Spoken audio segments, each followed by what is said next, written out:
Love is a wonderful thing, they say, but it didn't come so easy for me. Here's how I was able to overcome the challenges and marry the love of my life. I met Dejare while I was in my final year in the university. She was beautiful, tall and intelligent, so it was easy to fall in love with her. She was also in her final year as well, so we easily clicked off and never failed to see each other for a day. We both finished school, went for service, and secured good jobs. Along the line, I decided to take our relationship serious, and so I asked Dejare if she was willing to settle down with me. That was when the first bomb dropped. Dejare was reluctant at first, and I was troubled. Then she opened up to me about a secret she had been keeping away from me. Taju, she said ever so calmly, I have a son. A son? I leapt out of my seat. We've been dating for 3 years, and you're just telling me now. I'm sorry, Taju. She was afraid if she had told me when we started dating, I'd leave her. So she kept it a secret. I too wondered if I would have stayed with her had I known. For the first time, we stayed apart for weeks. I wasn't myself at all. I couldn't focus on my job or anything for that matter. That was when I realized I really loved Dejare. Whether she had a son or not, it didn't matter. I just wanted to be with her. So I called her after she had left several missed calls on my phone. We met, and I apologized for how I reacted. I told her how much I loved her, and if she was willing to accept us, I'd definitely love to meet her son.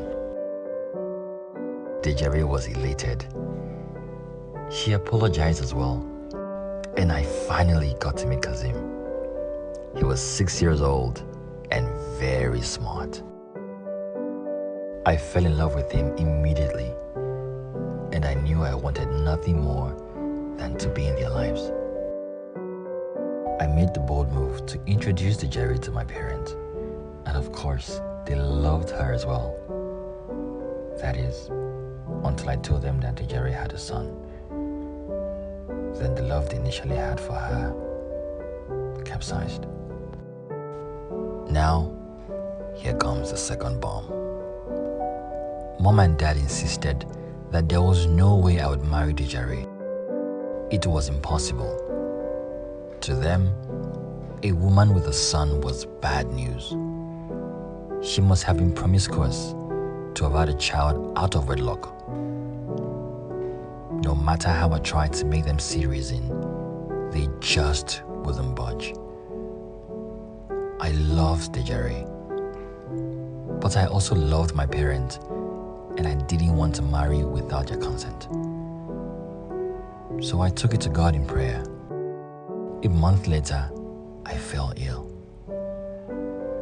Here comes the third bomb. I was so ill I needed a blood transfusion. Mom and Dad were away on a trip, so they couldn't get to the hospital on time. Dejare was running helter-skelter to save my life.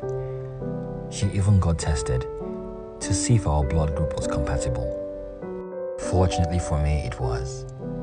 They carried out the blood transfusion, and in a couple of hours, I was stable. When my parents finally arrived, after several calls to the hospital to ensure that I was doing well, they collapsed into my arms, crying and thanking God for saving the life of their son. Then Dejare walked in on us, and immediately my mom ran towards her and gave her a big hug.